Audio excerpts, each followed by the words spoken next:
We're here in Warwickshire's Compton Verney for the third edition of the Big Rescue event.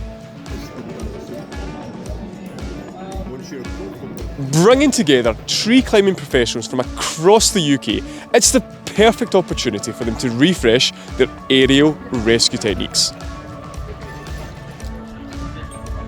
During the course of today, participants have had the chance to try out canopy rescue and pole rescue. First taking place in 2018, the event, which also raises vital cash for the air ambulance service, is the brainchild of Chris Wyatt. Having spent nearly 3 decades in the industry, he has devoted much of his time in recent years to instructing and assessing for City and Guilds NPTC, with his main focus now on what he calls the safety side of the sector. Even before emergency strikes, it's actually planning for the what if. You know, what if the climber gets stuck? What if there was an accident at that point? It's the little tips and little tricks we can do beforehand to try and prevent accidents. But if an accident was to happen, to be able to speed up and enable a rescue to take place smoothly and safely. We never want them to happen, but actually planning for rescue is one of the most essential things we can actually do within the industry while working. It's trying to make sure that we go home at the end of every day. We remain safe. Plan for rescues, plan for accidents, which we never want to happen, but be prepared. You know, being prepared for rescue saves lives. You know, it saves time. Time is of the essence really when someone is seriously injured in a canopy of a tree or on a pole or in a woodland, wherever.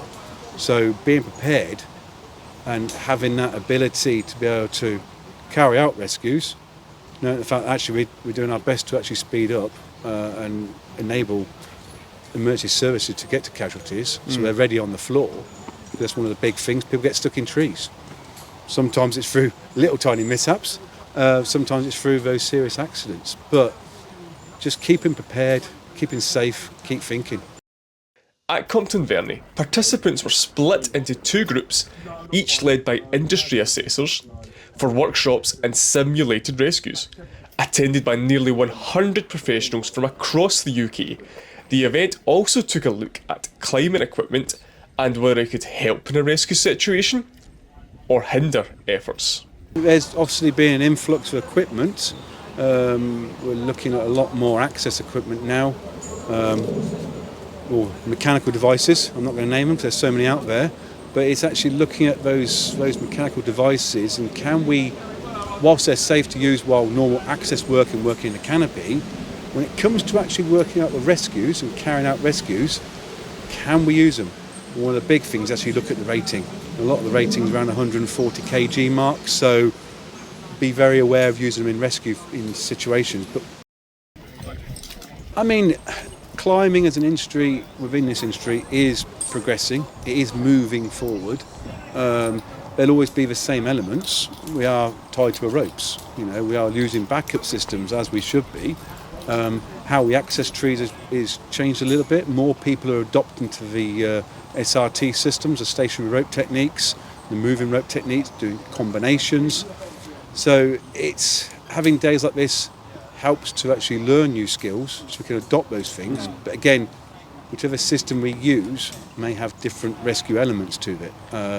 So little days like this help to update and hopefully pass on new skills and actually learn new stuff. The event was supported by a range of sponsors including Stein, Gusart, Honeybros and more.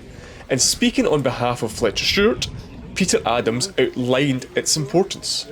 Well, it's important because generally in this industry, when you get a ticket for whatever it may be, whether it be rescue, pool rescue, climbing, you've got that ticket and that's it. It's done.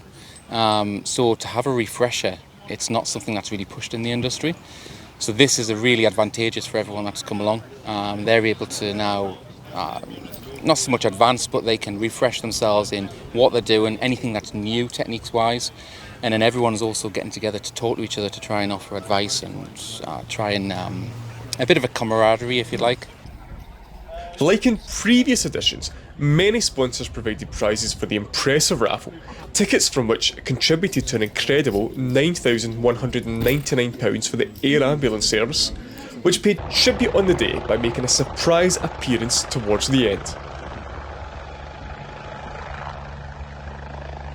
We don't receive any government or national lottery funding, so we solely rely on people like Sea Trace Forestry and events like this to keep our service going, and it is a life-saving service. We'll have a full report in a future edition of essentialARB magazine, plenty of coverage across our social media channels, and of course at the website forestryjournal.co.uk.